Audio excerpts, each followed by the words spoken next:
Hello students, welcome to MOS classes. इस video में हम 8th क्लास मैथ एनसीईआरटी के chapter number 6 cubes and cube roots के basics समझेंगे।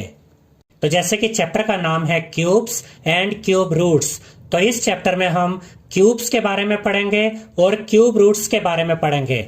जो इससे पिछला चैप्टर था यानी कि चैप्टर नंबर 6 वो स्क्वायर और स्क्वायर रूट्स के बारे में था और ये चैप्टर क्यूब्स और क्यूब रूट्स के बारे में है। तो पहले हम देखते हैं कि क्यूब्स का क्या मतलब होता है। देखिए, 1 का क्यूब होता है 1 multiply by 1 multiply by 1 is equal to 1।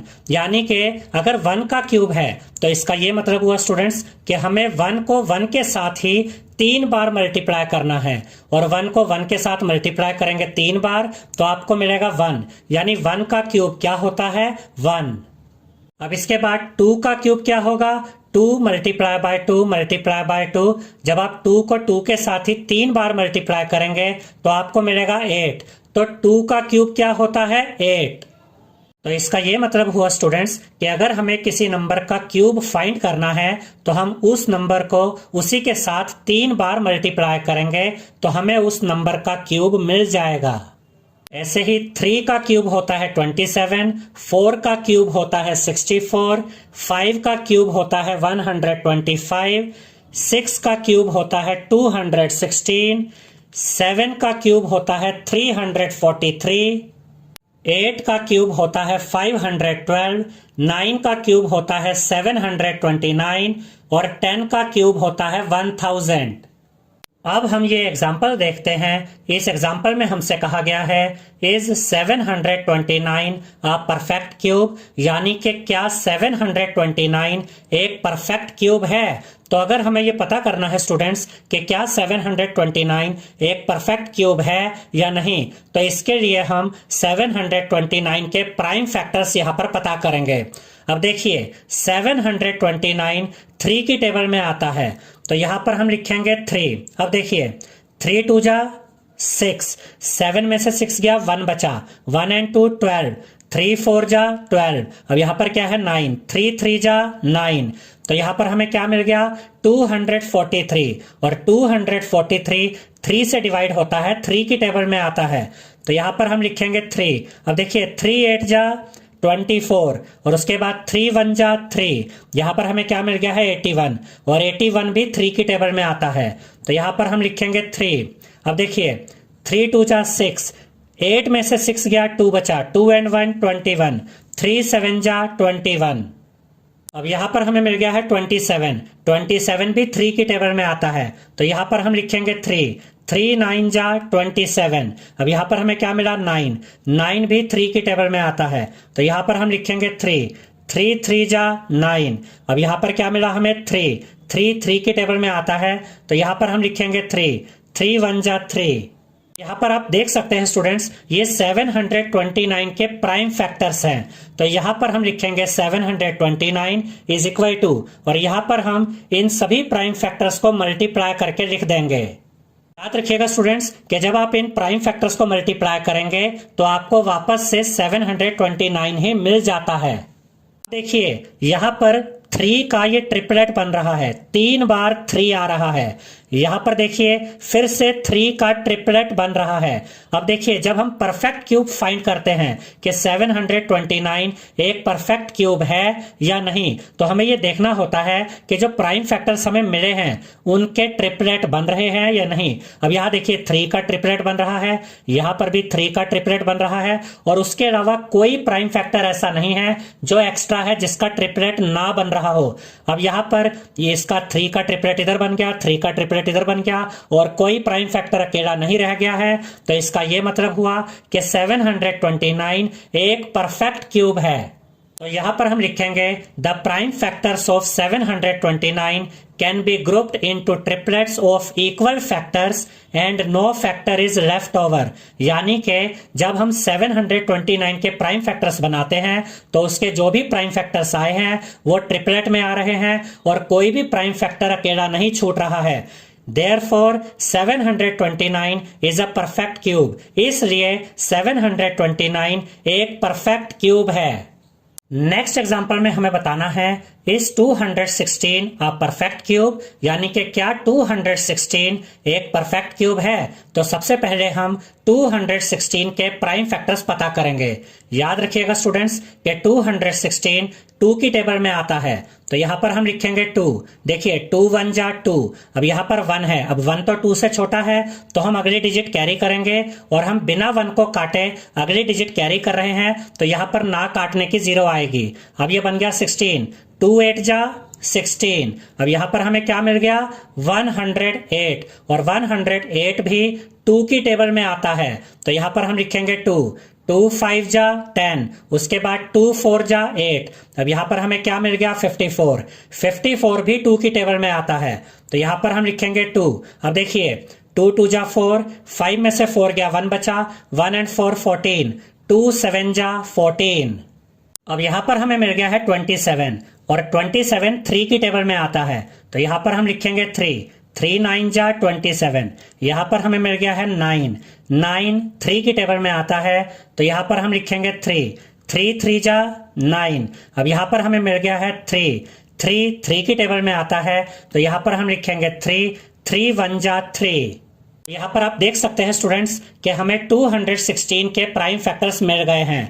यहाँ पर हम लिखेंगे 216 इज इक्वल टू, और यहाँ पर हम इन सभी प्राइम फैक्टर्स को मल्टीप्लाई करके लिख देंगे। अब देखिए यहाँ पर 2 का ट्रिपलेट बन रहा है। 2 यहाँ पर 3 टाइम्स आया है, और जो 3 है इसका भी ट्रिपलेट बन रहा है, क्योंकि 3 भी यहाँ पर 3 टाइम्स आया है। तो यहाँ पर हम साफ साफ देख सकते हैं कि 2 का भी ट्रिपलेट बन गया, 3 का भी ट्रिपलेट बन गया, और कोई भी प्राइम फैक्टर ऐसा नहीं है जिसका ट्रिपलेट ना बना हो। इसका मतलब 216 एक परफेक्ट क्यूब है। तो यहां पर हम लिखेंगे the prime factors of 216 can be grouped into triplets of equal factors and no factor is left over. Therefore, 216 is a perfect cube. इसके बाद नेक्स्ट एग्जांपल है इज 243 अ परफेक्ट क्यूब, यानी कि हमें यह पता करना है कि क्या 243 एक परफेक्ट क्यूब है। तो सबसे पहले हम 243 के प्राइम फैक्टर्स पता करेंगे। याद रखिएगा स्टूडेंट्स कि 243 3 की टेबल में आता है, तो यहां पर हम लिखेंगे 3। 3 8 जा 24, ये 3 बचा। 3 1 जा 3। अब यहां पर हमें क्या मिल गया 81। 81 भी 3 की टेबल में आता है, तो यहां पर हम लिखेंगे 3। अब देखिए 3 2 जा 6, 8 में से 6 गया 2 बचा। 2 and 1 21। 3 7 जा 21। अब यहां पर हमें क्या मिल गया 27, और 27 3 की टेबल में आता है, तो यहां पर हम लिखेंगे 3। 3 9 जा 27, यहां पर हमें मिला 9। 9 भी 3 की टेबल में आता है, तो यहां पर हम लिखेंगे 3। 3 3 जा 9, यहां पर बचा 3। 3 भी 3 की टेबल में आता है, तो यहां पर हम लिखेंगे 3। 3 1 जा 3। तो यहां पर हमें 243 के प्राइम फैक्टर्स मिल गए हैं, तो यहां पर हम लिखेंगे 243 इज इक्वल टू, और इन सभी प्राइम फैक्टर्स को यहां पर हम मल्टीप्लाई करके लिख देंगे। अब देखिए स्टूडेंट्स यहां पर 3 टाइम्स आ रहा है, यानी कि इस 3 का ट्रिपलेट बन रहा है, लेकिन ये जो 3 है ये 2 बार है, 3 टाइम्स नहीं है। तो इस 3 का तो ट्रिपलेट बना, लेकिन इस 3 का ट्रिपलेट नहीं बना। इसका मतलब 243 एक परफेक्ट क्यूब नहीं है। तो यहां पर हम लिखेंगे the prime factors of 243 can not be grouped into triplets of equal factors, यानी कि 243 के जो प्राइम फैक्टर्स हैं उनके ट्रिपलेट्स नहीं बन रहे हैं। Therefore, 243 is not a perfect cube. इसलिए 243 एक परफेक्ट क्यूब नहीं है। अब हम देखेंगे क्यूब रूट्स के बारे में। तो पहले हम ये देखेंगे कि प्राइम फैक्टराइजेशन मेथड के द्वारा क्यूब रूट कैसे फाइंड किया जाता है। तो इस एग्जांपल में हमसे कहा गया है find the cube root of 729, यानी कि हमें 729 का क्यूब रूट फाइंड करना है। और यहां पर हम जो ये क्यूब रूट फाइंड करेंगे ये हम प्राइम फैक्टराइजेशन मेथड के द्वारा फाइंड करेंगे। तो सबसे पहले हम 729 के प्राइम फैक्टर्स पता करेंगे। याद रखिएगा स्टूडेंट्स कि 729 3 से डिवाइड होता है, 3 की टेबल में आता है, तो यहां पर हम लिखेंगे 3। अब देखिए 3 2 जा 6, अब 7 में से 6 गया 1 बचा, 1 and 2 12। 3 4 जा 12, यहां पर 9 है। 3 3 जा 9। अब यहां पर हमें मिल गया है 243 और 243 3 की टेबल में आता है, तो यहाँ पर हम लिखेंगे 3।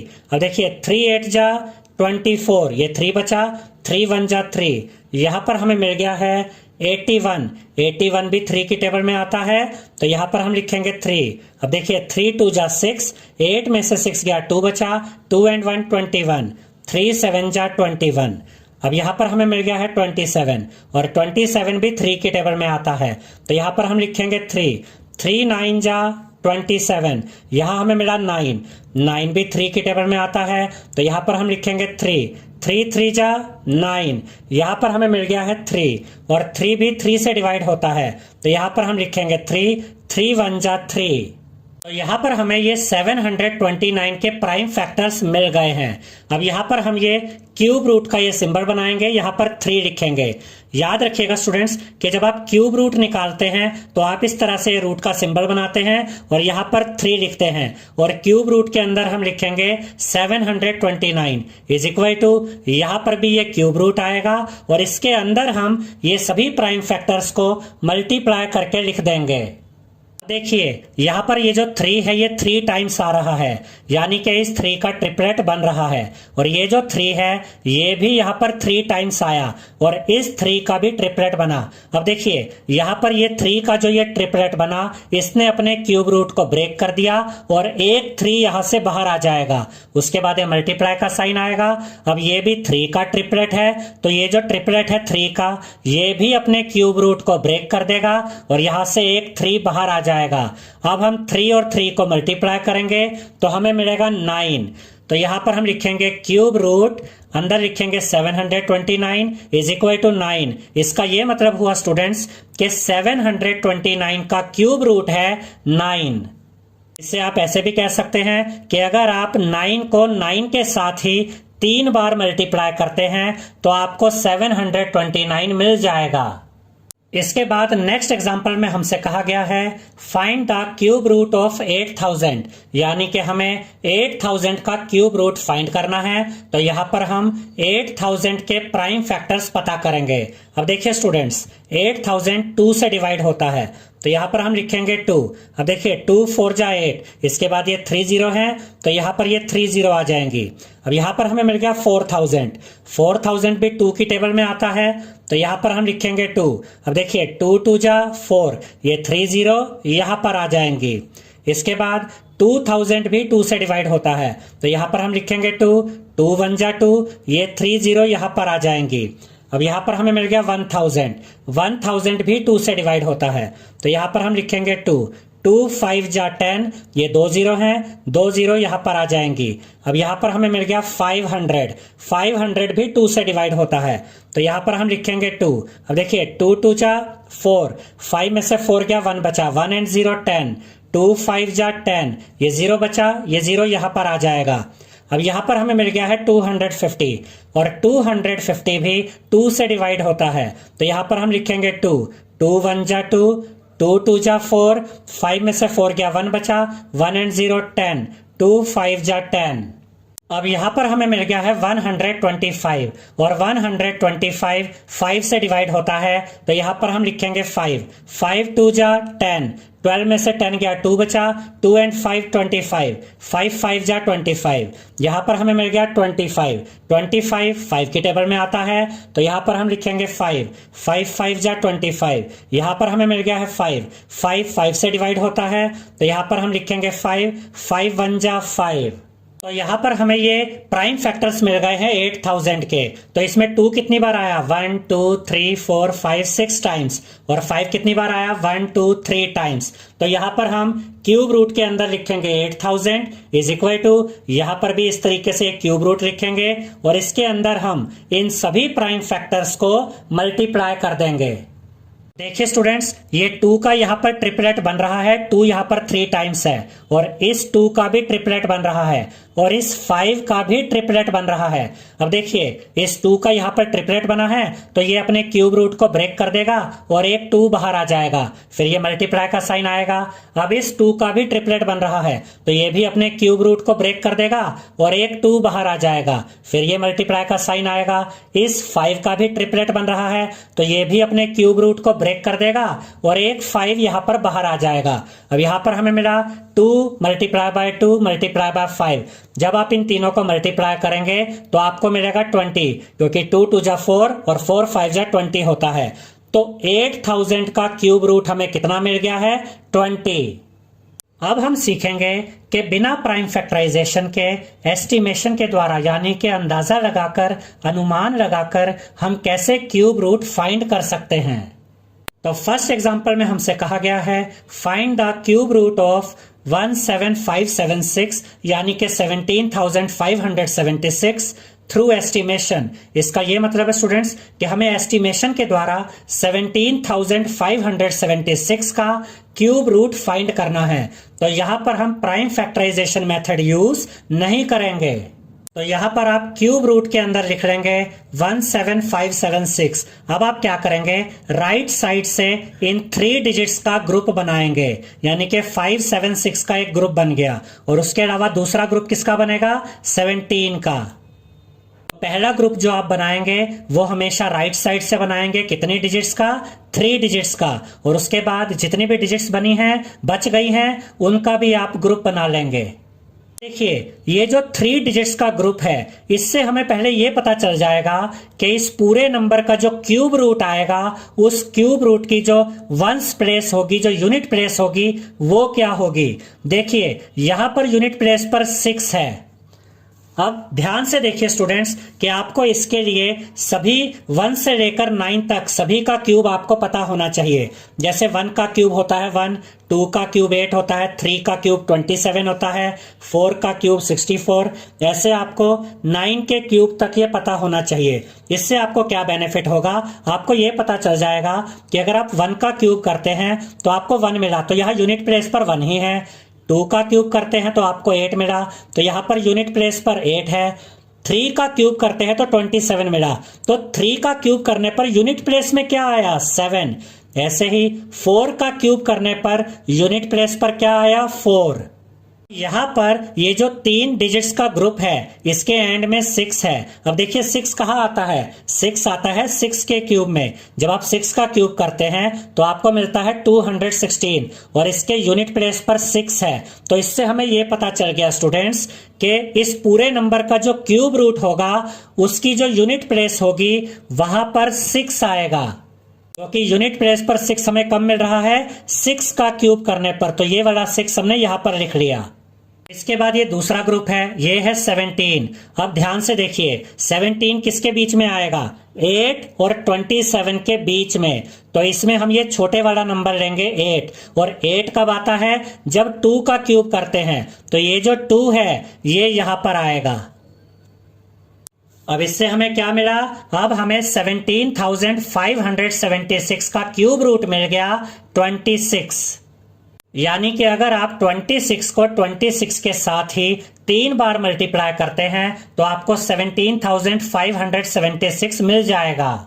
अब हम एक और एग्जांपल देखते हैं। Find the cube root of 91,125 through estimation, यानी कि हमें एस्टिमेशन के द्वारा 91,125 का क्यूब रूट फाइंड करना है। तो सबसे पहले हम राइट से इन 3 डिजिट्स का ग्रुप बना लेंगे। तो किनका ग्रुप बना? 1 2 5 का। और ये जो 91 बचा इसका अलग से ग्रुप बना लेंगे। अब ये जो 3 डिजिट्स का ग्रुप बना 1 2 5 का, इसके यूनिट प्लेस पर 5 है। अब ध्यान से देखिए स्टूडेंट्स के यूनिट प्लेस पर 5 कब आता है? 5 के क्यूब में। तो इससे हमें यह पता चल गया कि इस पूरे नंबर का जो क्यूब रूट होगा उसके यूनिट प्लेस पर ये 5 आएगा। तो यहां पर हम लिखेंगे 5।